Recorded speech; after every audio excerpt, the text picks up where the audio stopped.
Welcome to Vivaan study. Guys, आज है 9 जून 2020 और 9 जून 2020 से संबंधित जितने भी करंट अफेयर्स बनते हैं उन पर हम डिस्कशंस करेंगे और इनसे रिलेटेड जो फैक्ट्स हैं और जो क्वेश्चंस होंगे उन पर भी विस्तृत चर्चा करेंगे। तो गाइस, अगर आप हमारे चैनल पर नए हैं तो चैनल को सब्सक्राइब करें, साथ ही साथ बेल आइकन प्रेस करें ताकि हमारे पास से कोई भी वीडियो अपलोड हो तो उसकी नोटिफिकेशन सबसे पहले आप तक पहुँचे। और गाइस, अगर आपने हमारे चैनल को ऑलरेडी सब्सक्राइब कर लिया है तो चैनल को ज़्यादा से ज़्यादा अपने फ्रेंड्स को शेयर करें ताकि आज की करंट अफेयर किसी से मिस ना हो। और आज की जो करंट अफेयर है इसकी PDF फाइल आप हमारे डिस्क्रिप्शन बॉक्स में जाके डाउनलोड कर सकते हैं, वहाँ पर लिंक आपको प्रोवाइड की गई है। ठीक है, तो गाइस वीडियो को शुरू से लेकर लास्ट तक ध्यान से देखिए और अगर आपको वीडियो अच्छी लगती है, वीडियो आपको हेल्पफुल लगती है तो वीडियो को ज़्यादा से ज़्यादा अपने फ्रेंड्स को शेयर करें और वीडियो को लाइक भी करें। तो चलिए बढ़ते हैं आज की करंट अफेयर पर। तो गाइस चलिए स्टार्ट करते हैं आज की करंट अफेयर। और आज की करंट अफेयर का सबसे पहला क्वेश्चन आपका है, विश्व महासागर दिवस कब मनाया जाता है। गाइस क्वेश्चन है आपका, विश्व महासागर दिवस कब मनाया जाता है। तो गाइस करेक्ट आंसर हो जाएगा ऑप्शन डी, 8 जून। याद रखेंगे गाइस, 8 जून को हर साल विश्व महासागर दिवस मनाया जाता है और यह दिवस हर साल यूनाइटेड नेशन के माध्यम से मनाया जाता है। यूनाइटेड नेशन इसकी अगुवाई करता है। और अगर इसकी बात करें कि ये क्यों मनाया जाता है तो समुद्र की महत्वपूर्ण भूमिका के प्रति जागरूकता बढ़ाने के लिए इस दिवस की शुरुआत वर्ष 1999 में की गई थी। ठीक है, तभी से ये दिन हर साल 8 जून को मनाया जा रहा है। और विश्व महासागर दिवस मनाने का प्रमुख कारण विश्व में महासागरों के महत्व और उनकी वजह से आने वाली चुनौतियों के बारे में विश्व में जागरूकता पैदा करना है। इसके अलावा महासागर से जुड़े पहलुओं जैसे खाद्य सुरक्षा, जैव विविधता, पारिस्थितिकी संतुलन, सामुद्रिक संसाधनों के अंधाधुंध उपयोग, जलवायु परिवर्तन आदि पर प्रकाश डालना है। ठीक है, तो गाइस याद रखेंगे। और इस साल की जो विश्व महासागर दिवस की जो थीम है वो गाइस क्या है, innovation for a sustainable ocean. ठीक है, याद रखेंगे, innovation for a sustainable ocean. और गाइस मैंने बात की अभी कि इसको मनाता कौन, तो गाइस इसको मनाता है यूनाइटेड नेशन। तो गाइस इस क्वेश्चन में सबसे मोस्ट इंपॉर्टेंट थिंग है कि इसकी थीम क्या है। इस साल की वर्ष 2020 यानी 2020 विश्व महासागर दिवस की थीम क्या है, innovation for a sustainable ocean. याद रखेंगे। और अगर हम बात करें यूनाइटेड नेशन की गाइस, तो गाइस ये है यूनाइटेड नेशन। ठीक है, और इसके सेक्रेटरी यानी महासचिव कौन है, सेक्रेटरी जनरल एंटोनियो गुटेरेस। और इसका हेडक्वार्टर कहाँ है, न्यूयॉर्क अमेरिका में है। और इसकी स्थापना कब की गई थी, 24 अक्टूबर 1945। और गाइस अगर बात की जाए कि यूनाइटेड नेशन कितनी लैंग्वेजेस को एक्सेप्ट करता है या रन कराता है, तो गाइस 6 लैंग्वेजेस को। ठीक है, याद रखेंगे इस चीज़ को। चलिए बढ़ते हैं नेक्स्ट क्वेश्चन पर। तो गाइस आज करंट अफेयर का क्वेश्चन नंबर 2, हाल ही में जावेद अख्तर को किस प्रतिष्ठित अवार्ड से सम्मानित किया गया है। याद बताना गाइज आपको याद करके कि हाल ही में जावेद अख्तर को किस प्रतिष्ठित अवार्ड से सम्मानित किया गया है। तो गाइज करेक्ट ऑप्शन हो जाएगा ऑप्शन ए आपका, रिचर्ड डॉकिंग अवार्ड। ठीक है, याद रखेंगे इसको, रिचर्ड डॉकिंग अवार्ड से जावेद अख्तर को सम्मानित किया गया है। ठीक है, और अगर बात करें इस अवार्ड की तो जावेद अख्तर इस पुरस्कार को पाने वाले पहले भारतीय हैं। और इससे पहले बिल मेहर और क्रिस्टोफर हिचन्स को यह पुरस्कार पहले मिल चुका है। रिचर्ड डॉकिंग पुरस्कार को साल 2003 से स्टार्ट किया जा रहा है और जो ब्रिटिश विकासवादी जीव विज्ञानी रिचर्ड डॉकिंग के नाम पर है। और यह पुरस्कार उस व्यक्ति को दिया जाता है जो सार्वजनिक रूप से तर्कसंगत, धर्मनिरपेक्षता के मूल्यों और साइंटिफिक ट्रुथ को बनाए रखने की उद्घोषणा करता है, उसका सपोर्ट करता है। ठीक है, तो ये चीज़ याद रखेंगे। तो गाइस इस इम्पॉर्टेंट सबसे मेन थिंग क्या है कि सबसे पहले भारतीय कौन है जिनको जो है रिचर्ड डॉकिंग अवार्ड दिया गया है। तो सबसे पहले भारतीय हैं जावेद अख्तर। ठीक है, और इसके पहले इनको मिल चुका है, इनसे पहले मिल चुका है बिल मेहर को और क्रिस्टोफर हिचन्स को यह पुरस्कार मिल चुका है। तो इतना याद रखेंगे। और इस रिचर्ड डॉकिंग नाम के पुरस्कार की शुरुआत किस साल से हुई थी, 2003 से। गाइस याद रखेंगे 2003 यानी 2003। ठीक है, तो चलिए बढ़ते हैं नेक्स्ट क्वेश्चन पर। गाइस अगले क्वेश्चन पढ़ने से पहले थोड़ा इस पर बात कर लेते हैं इसके ऑप्शन पे।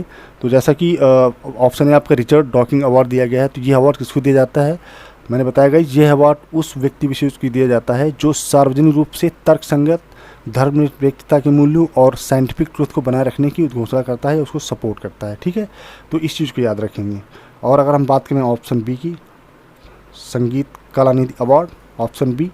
तो गाइस अगर इसकी बात करें तो ये जो अवार्ड है एक सम्मान जो मद्रास संगीत अकादमी द्वारा प्रतिवर्ष कर्नाटक संगीत के किसी संगीतज्ञ को प्रदान किया जाता है। और यह कर्नाटक संगीत के क्षेत्र में सर्वश्रेष्ठ पुरस्कार माना जाता है। ठीक है, तो ये मेन बात होती है कर्नाटका की। ठीक है, वहाँ पे ये सम्मान किसी विशेष संगीतज्ञ को दिया जाता है, तो ये याद रखेंगे। और अगर हम बात करें ऑप्शन सी की, संगीत नाटक एकेडमी अवार्ड, तो ये अवार्ड जो है ये ऐसा पुरस्कार है जो संगीत नाटक अकादमी द्वारा दिया जाने वाला एक ऐसा पुरस्कार है जो भारत का राष्ट्रीय संगीत अकादमी नृत्य और नाटक है। ठीक है, यह अभ्यास करने वाले कलाकारों को दी जाने वाली सर्वोच्च भारतीय मान्यता है। और 2003 में इस पुरस्कार में 50,000 रुपये, एक प्रशस्ति पत्र और एक अंग वस्त्रम और एक ताम्रपत्र दिया जाता है। ठीक है, तो इतना याद रखेंगे। और अगर ऑप्शन डी की बात करें, दादा साहेब फाल्के अवार्ड, तो गाइस दादा साहेब फाल्के पुरस्कार भारत सरकार की ओर से दिया जाने वाला एक वार्षिक पुरस्कार है जो किसी व्यक्ति विशेष को भारतीय सिनेमा में उसके आजीवन योगदान के लिए दिया जाता है। और इस पुरस्कार प्रारंभ दादा साहेब फाल्के की जन्म शताब्दी वर्ष 1969 यानी 1969 से हुआ है। और उस वर्ष राष्ट्रीय फिल्म पुरस्कार के लिए आयोजित 17वें समारोह में पहली बार सम्मान किसको दिया गया था गाइस? तो पहली बार सम्मान दिया गया था देविका रानी को। तो अगर हम बात करें कि दादा साहेब फाल्के पुरस्कार के सबसे पहले प्राप्तकर्ता कौन है, किसको पुरस्कृत किया गया था? तो देविका रानी, याद रखेंगे। ठीक है गाइस, तो चलिए बढ़ते हैं नेक्स्ट क्वेश्चन पर। तो गाइस अगला क्वेश्चन है, किस राज्य ने वंदे उत्कल जननी संगीत गान को 110 साल बाद, याद रखेंगे 110 साल बाद राजगीत की मान्यता दी है? तो बताना है आपको कौन सा वो राज्य है जिसने वंदे उत्कल जननी संगीत गान को 110 साल बाद जो है राजगीत की मान्यता दी है। तो गाइस करेक्ट ऑप्शन हो जाएगा ऑप्शन सी, उड़ीसा। ठीक है, उड़ीसा ने अभी हाल ही में वंदे उत्कल जननी संगीत गान को 110 साल बाद राजगीत की मान्यता दी है। ठीक है, और अगर इसकी बात करें गाइस तो जो उड़ीसा के जो मुख्यमंत्री नवीन पटनायक की अध्यक्षता में आयोजित कैबिनेट ने इस गीत को सरकारी मान्यता देने के प्रस्ताव पर मंजूरी मोहर लगा दी है। और विधानसभा में विधिवत विधेयक आने के बाद यह गीत राज्य सरकार का सरकारी गीत बन जाएगा। और मुख्यमंत्री नवीन पटनायक के आह्वान पर कोरोना योद्धाओं के सम्मान में पिछले 30 मई शाम 5:30 बजे वंदे उत्कल जननी गान उड़ीसा के 7 देश विदेश में रहने वाले उड़ीसा लोगों ने गाया था। और अगर इसकी बात करें कि साल 1910 में कांत कवि लक्ष्मीकांत महापात्र के द्वारा रचित वंदे उत्कल जननी गीत की पहली बार साल 1912 में बालेश्वर में आयोजित उत्कल सम्मेलन में गाया गया था। और गाइस अगर हम बात करें कांत कवि लक्ष्मीकांत की, तो गाइस ये हैं जिन्होंने जो है इस संगीत को, इस उत्कल जननी संगीत, इस गीत को किसने लिखा? उत्कल जननी संगीत गान को किसने लिखा है? इसको लिखा है कांत कवि लक्ष्मीकांत ने। ठीक है, तो ये याद रखेंगे। और गाइस अगर हम बात करें ऑप्शंस की, तो यहाँ पे ऑप्शन ए आपका है बिहार। अगर बिहार की बात करें तो गाइस बिहार के जो गवर्नर हैं फागुल चौहान हैं और इसकी स्थापना, बिहार स्थापना कभी हुई थी 22 मार्च 1912 को। और यहाँ के चीफ मिनिस्टर कौन है? नीतीश कुमार। ठीक है, याद रखेंगे नीतीश कुमार। और गाइस ऑप्शन बी की बात करें पंजाब, तो पंजाब की कैपिटल क्या है? चंडीगढ़ है। और यहाँ के चीफ मिनिस्टर अमरिंदर सिंह हैं और गवर्नर कौन है? वीपी सिंह बदनौर। ठीक है, याद रखेंगे।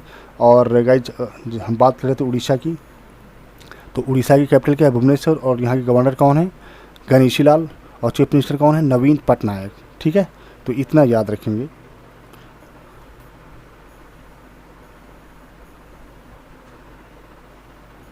तो गाइस मैप में ये आप देख सकते हैं, ये जो येलो एरिया है ये उड़ीसा है। ठीक है, और उड़ीसा राज्य ने अभी वंदे उत्कल जननी संगीत को 110 साल बाद राजगीत की मान्यता प्रोवाइड की है, दी है। और इस गीत को लिखा किसने गाइस? तो इस गीत को लिखा है कांत कवि लक्ष्मीकांत महापात्र ने। ठीक है, तो ये याद रखेंगे। चलिए बढ़ते हैं नेक्स्ट क्वेश्चन पर। तो गाइस नेक्स्ट क्वेश्चन है, विश्व चैंपियनशिप में स्वर्ण पदक जीतने वाले अमेरिका के किस पहले पुरुष जिम्नास्ट का हाल ही में निधन हो गया? तो गाइस इसका करेक्ट ऑप्शन आ जाएगा ऑप्शन ई, कुट थॉमस। ठीक है, कुट थॉमस अमेरिका के एक स्वर्ण पदक जीतने वाले अमेरिका के पहले पुरुष जिम्नास्ट थे जिनका अभी हाल ही में निधन हो गया है। और अगर बात करें इनकी तो गाइस ये हैं कुट थॉमस, याद रखेंगे कुट थॉमस। और थॉमस ने साल 1976 में यानी 1976 के मॉन्ट्रियल ओलंपिक में भाग लेने के बाद साल 1978 में फ्रांस के स्ट्रासबर्ग में खेली गई विश्व चैंपियनशिप में फ्लोर एक्सरसाइज में स्वर्ण पदक जीता था। और इस तरह से वह जिम्नास्टिक विश्व चैंपियनशिप में सोने का तमगा जीतने वाले पहले अमेरिकी बन गए थे। ठीक है, तो याद रखेंगे जिम्नास्टिक चैंपियनशिप अमेरिका के जीतने वाले सबसे पहले व्यक्ति कौन थे? कुट थॉमस। ठीक है, इसको याद रखेंगे। चलिए बढ़ते हैं नेक्स्ट क्वेश्चन पर। तो गाइस आज करंट अफेयर का सबसे वेरी इंपॉर्टेंट क्वेश्चन, बहुत ही इंपॉर्टेंट क्वेश्चन है। हाल ही में कर्नाटक के किस स्टेशन पर दुनिया का सबसे बड़ा प्लेटफॉर्म बनाया जा रहा है? किस स्टेशन पर गाइस? कर्नाटक के किस स्टेशन पर? ठीक है, दुनिया का सबसे बड़ा प्लेटफॉर्म बनाया जा रहा है? तो गाइज करेक्ट ऑप्शन हो जाएगा ऑप्शन आपका ए, हुबली स्टेशन। ठीक है, याद रखेंगे हुबली स्टेशन। तो कर्नाटक की हुबली स्टेशन पर दुनिया का सबसे बड़ा प्लेटफॉर्म बनाया जा रहा है। और अगर इसकी बात करें गाइज, अगर बात करें हुबली की, तो हुबली स्टेशन जो है अभी इसका प्लेटफॉर्म दुनिया का सबसे बड़ा प्लेटफॉर्म बनाया जा रहा है। और दुनिया का सबसे बड़ा प्लेटफॉर्म अगर इंडिया में बात करें तो गोरखपुर रेलवे स्टेशन का है। ठीक है, गोरखपुर रेलवे स्टेशन का भारत और विश्व में सबसे बड़ा दुनिया का प्लेटफॉर्म है। और हुबली दक्षिण पश्चिम रेलवे SWR जोन का जो मुख्यालय है, वर्तमान में दुनिया का सबसे लंबा यानी 1366 मीटर का लंबा प्लेटफॉर्म गोरखपुर में है। तो इतना याद रखेंगे कि विश्व या भारत में सबसे बड़ा प्लेटफॉर्म कौन है? गोरखपुर का प्लेटफॉर्म है। ठीक है, इसको याद रखेंगे।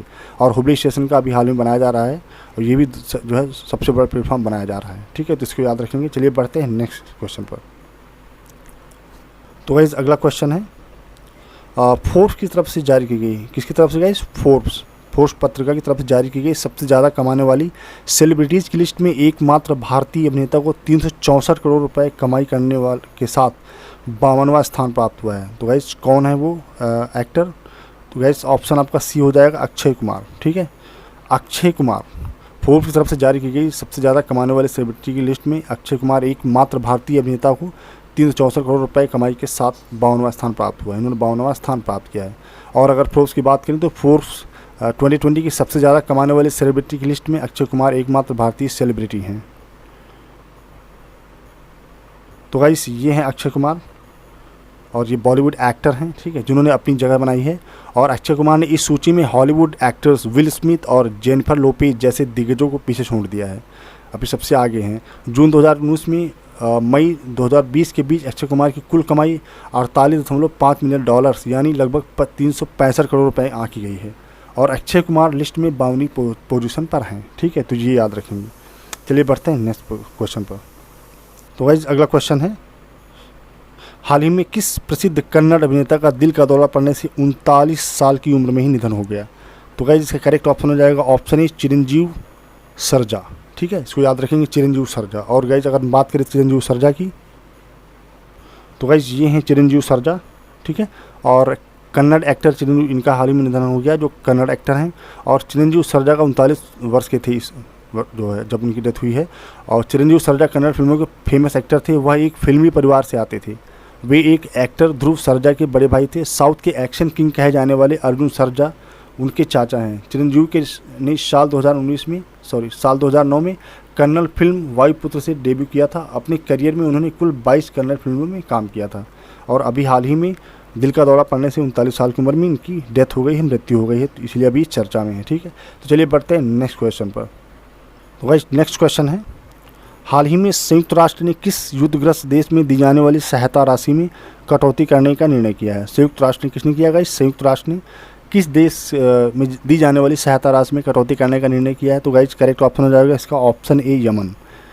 यमन कंट्री को जो संयुक्त राष्ट्र जो है युद्धग्रस्त परेशानियों के लिए जो वहाँ परेशानियाँ होती थी उसकी सहायता राशि जो दी जाती थी उसमें कटौती करने का निर्णय किया है। ठीक है, और हम अगर बात करें यमन की, तो गाइस अगर वर्ल्ड मैप में आप देखें तो ये जो रेड स्पॉट है ये यमन है। ठीक है, और युद्धग्रस्त यमन में कार्यरत सहायता संगठनों ने ऐसे समय में यमन की सहायता राशि में कटौती करने के निर्णय पर हैरानी व्यक्त करते हुए इसे तत्काल जारी करने की अपील की है। और यह निर्णय ऐसे समय में किया गया है जब यमन कोरोना वायरस व गृह युद्ध जैसी दोहरी समस्याओं से जूझ रहा है। इस समय परेशानियों में तो सहायता राशि में कटौती करने के निर्णय से यमन में चल रहे संयुक्त राष्ट्र के संघ के 75% कार्यक्रम बंद हो सकते हैं। यह उनका परिचालन और उससे यमन का परिचालन प्रभावित हो सकता है। तो अभी यमन में जो प्रॉब्लम चल रही है उसके बीच में जो है संयुक्त राष्ट्र संगठन ने जो है जो यहाँ पे जो राशि दी जाती थी, सहायता राशि दी जाती थी, उसकी कटौती की घोषणा की है। तो इतना याद रखेंगे। तो गाइस और यहाँ पे अगर हम बात करें कि यमन को जो सहायता राशि में कटौती करने का निर्णय किया गया है, तो यमन के प्रेसिडेंट कौन है? अब्दुर्रब्बुह मंसूर हादी। और यहाँ के वाइस प्रेसिडेंट कौन है? अली मोहसिन अल अहमर। और प्राइम मिनिस्टर कौन है? माइन अब्दुल मलिक सईद। याद रखेंगे। और कैपिटल यमन की क्या है? सनास। करेंसी क्या है? यमन रियाल। ठीक है, याद रखेंगे, यमनी रियाल यहाँ पे चलता है। और अगर ऑप्शन बी की बात करें सूडान की, तो सूडान की कैपिटल क्या है? खरटौम। और प्राइम मिनिस्टर कौन है? अब्दुल्ला हमडॉक। करेंसी क्या चलती है? सूडानीज़ पाउंड। ठीक है गाइज, याद रखेंगे। और गाइज अगर ऑप्शन सी ईरान की बात करें तो कैपिटल क्या है, तेहरान, करेंसी ईरानियन रियाल, और प्रेसिडेंट हसन रूहानी, सुप्रीम लीडर यहाँ के कौन है, अली खमीनी, ठीक है। और अगर इराक ऑप्शन डी की बात करें तो कैपिटल क्या है यहाँ की, बगदाद, और करेंसी क्या चलती है, इराकी दिनार, और प्रेसिडेंट यहाँ के कौन है, बरहम सालिह, प्राइम मिनिस्टर कौन है, मुस्तफ़ा अल कदहीमी, ठीक है, याद रखेंगे। चलिए बढ़ते हैं नेक्स्ट क्वेश्चन पर। तो गाइस क्वेश्चन नंबर 9 है, हाल ही में सीमावर्ती क्षेत्र विकास कार्यक्रम यानी बॉर्डर एरिया डेवलपमेंट प्रोग्राम के तहत किस देश से सटे सीमावर्ती क्षेत्र को सुदृढ़ करने हेतु दिशा निर्देश जारी किए गए हैं। तो गाइज इसका करेक्ट ऑप्शन हो जाएगा ऑप्शन सी, चीन, ठीक है। तो हाल ही में सीमावर्ती क्षेत्र विकास कार्यक्रम बॉर्डर एरिया डेवलपमेंट ने चीन देश से सटे, ठीक है, सीमावर्ती क्षेत्रों को सुदृढ़ करने हेतु नए दिशा निर्देश जारी किए गए हैं। और वित्तीय वर्ष 2020 और 21 में सीमावर्ती क्षेत्र विकास कार्यक्रम हेतु 784 करोड़ रुपए आवंटित किए गए हैं। और राज्यों और केंद्र शासित प्रदेशों से लगने वाली अंतर्राष्ट्रीय सीमा की लंबाई और जनसंख्या और जैसे विभिन्न मानदंडों के तहत इस धनराशि को वितरित किया जाएगा। और भारत चीन के बीच हालिया घटनाक्रम को मद्देनजर रखते हुए अगर इसको ध्यान दिया जाए तो सीमावर्ती क्षेत्रों के बेहतर प्रबंधन के लिए बुनियादी ढांचे का निर्माण एक रणनीतिक कदम। वित्तीय वर्ष 2019-20 में सीमावर्ती क्षेत्र विकास का कार्यक्रम हेतु 825 करोड़ रुपए आवंटित किए गए थे। तो वही जितना याद रखेंगे कि जो फाइनेंशियल ईयर 2019-20 है उसके लिए कितने रुपए जो है आवंटित किए गए थे, 825 करोड़ रुपए। और अगर हम बात करें 2020-21 की तो इसके लिए 784 करोड़ रुपए आवंटित किए गए थे, ठीक है। और किस लिए गाइज आवंटित किए गए थे, जो भारत के जो सीमावर्ती क्षेत्रों से जो बॉर्डर लगते हैं उन बॉर्डर की सुरक्षा के लिए और उसकी जो है देख रेख के लिए, ठीक है, बॉर्डर एरिया डेवलपमेंट प्रोग्राम के तहत, ठीक है, जिसको याद रखेंगे। और गाइज अगर हम बात करें चाइना की तो दोस्तों वर्ल्ड मैप में आप देखेंगे जो रेड एरिया है पूरा चाइना है, ठीक है, चाइना। और चाइना के इसमें प्रेसिडेंट कौन है, चाइना का प्रेसिडेंट इसमें है शी जिनपिंग।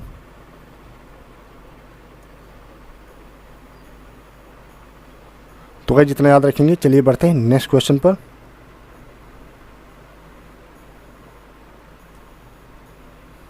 तो गाइस नेक्स्ट क्वेश्चन है किस देश के मिक्स्ड मार्शल आर्ट्स खिलाड़ी कोनोर मैकग्रेगर ने संन्यास की घोषणा की। किसने गाइस, कोनोर मैकग्रेगर, ठीक है, इन्होंने क्या है संन्यास की घोषणा की है। और किस कंट्री से है गाइस, तो करेक्ट ऑप्शन हो जाएगा ऑप्शन सी आयरलैंड, ठीक है। तो ये आयरलैंड से संबंधित हैं और इन्होंने क्या किया, अभी हाल ही में मार्शल आर्ट्स खिलाड़ी कोनोर मैकग्रेगर ने संन्यास लेने की घोषणा की है, ठीक है। तो इतना याद रखेंगे। और गाइज अगर हम आयरलैंड की बात करें तो गाइज आप मैप में देख सकते हैं ये रेड स्पॉट है, ये आयरलैंड है, ठीक है, ये आयरलैंड है, तो इसको याद रखेंगे। और ये जो प्लेयर थे आयरलैंड के हैं, सॉरी, तो इन्होंने क्या अभी हाल ही में जो है मार्शल आर्ट से जो है संन्यास लेने की घोषणा की है कोनोर मैकग्रेगर ने, ठीक है, तो ये याद रखेंगे। और गाइज यहाँ पे ऑप्शन में अगर हम ऑस्ट्रेलिया की बात करें तो ऑस्ट्रेलिया की कैपिटल क्या है, कैनबेरा, गवर्नर जनरल कौन है यहाँ के, डेविड हर्ली, और प्राइम मिनिस्टर स्कॉट मॉरिसन, और जो है करेंसी यहाँ क्या चलती है, ऑस्ट्रेलियन डॉलर, ठीक है। और अगर हम बात करें अफ्रीका की तो अफ्रीका की कैपिटल क्या है, डबलिन, और प्राइम मिनिस्टर कौन है, लियो वर्डाकर, और करेंसी यूरो चलती है यहाँ पे, ठीक है, इसको याद रखेंगे। चलिए बढ़ते हैं नेक्स्ट क्वेश्चन पर। तो गाइज आप स्क्रीन पर देख सकते हैं ये हैं कोनोर मैकग्रेगर, ठीक है, ये मिक्स्ड मार्शल आर्ट्स खिलाड़ी हैं जिन्होंने अभी हाल ही में जो है संन्यास लेने की घोषणा की है। चलिए बढ़ते हैं नेक्स्ट क्वेश्चन पर। तो गाइज नेक्स्ट क्वेश्चन है गूगल क्लाउड के वरिष्ठ निदेशक बने, गूगल क्लाउड के वरिष्ठ निदेशक किसे बनाया गया गाइस, तो करेक्ट ऑप्शन हो जाएगा ऑप्शन सी अनिल बिल्लूरी, ठीक है, अनिल बिल्लूरी को है गूगल क्लाउड का वरिष्ठ निदेशक बनाया गया है, ठीक है। तो याद रखेंगे हाल ही में गूगल क्लाउड के वरिष्ठ निदेशक कौन बने हैं, अनिल बिल्लूरी। चलिए बढ़ते हैं नेक्स्ट क्वेश्चन पर। तो गाइस नेक्स्ट क्वेश्चन और आज की करंट अफेयर का सबसे लास्ट क्वेश्चन, किस राज्य ने ऑनलाइन कचरा प्रबंधन मंच शुरू किया है। बताना है कि कौन सा ऐसा राज्य जिसने ऑनलाइन कचरा मंच प्रबंधन शुरू किया है। तो गाइस करेक्ट ऑप्शन हो जाएगा ऑप्शन सी आंध्र प्रदेश, ठीक है। आंध्र प्रदेश ने अभी हाल ही में जो है एक कार्यक्रम शुरू किया है जिसे बोलते हैं ऑनलाइन कचरा प्रबंधन मंच, ठीक है। तो इसके माध्यम से जो है कचरा प्रबंधन किया जाएगा। और विश्व पर्यावरण दिवस के मौके पर एक ऑनलाइन कचरा प्रबंधन मंच यहाँ पे शुरू किया गया है आंध्र प्रदेश में, जिसमें होगा कि जिसमें तरल अपशिष्ट, वायु प्रदूषकों और खतरनाक या गैर खतरनाक ठोस कचरे के संग्रह और निपटान की व्यापक देखरेख करेगा। आप मैप में देख सकते हैं कि जो रेड एरिया है ये है आंध्र प्रदेश, और आंध्र प्रदेश की जो चीफ मिनिस्टर कौन है, YS जगनमोहन रेड्डी, और यहाँ गवर्नर कौन है, विश्वभूषण हरिचंदन। और कैपिटल क्या है कि अमरावती और हैदराबाद, ठीक है, याद रखेंगे। और गाइस जहाँ अगर बात करें ऑप्शंस की मध्य प्रदेश की, ठीक है, तो मध्य प्रदेश की अगर बात करते हैं तो इसकी कैपिटल भोपाल है, चीफ मिनिस्टर शिवराज सिंह चौहान और गवर्नर कौन है, लालजी टंडन, ठीक है। और अगर केरला की बात करें तो गाइस केरला की कैपिटल क्या है, त्रिवेंद्रपुरम और चीफ मिनिस्टर पिनराई विजयन और गवर्नर ऑफ कौन है, आरिफ मोहम्मद खान, ठीक है, इसको याद रखेंगे, आरिफ मोहम्मद खान। तो गाइस ये थी आज करंट अफेयर के सारे क्वेश्चंस। तो गाइस करंट अफेयर से रिलेटेड कोई क्वेरी या कोई कमेंट या कोई सजेशन हो तो आप हमारे कमेंट बॉक्स में जाके दे सकते हैं। और आपकी सजेशन और क्वेरीज से हमें हेल्प मिलती है कि कैसे वीडियो को और इम्प्रूव किया जाए और करंट अफेयर में कैसे और इन्फॉर्मेशन ऐड की जाए और सूचनाएं आपको दी जाएँ, ठीक है। तो चलिए आज कल मिलते हैं कल की करंट अफेयर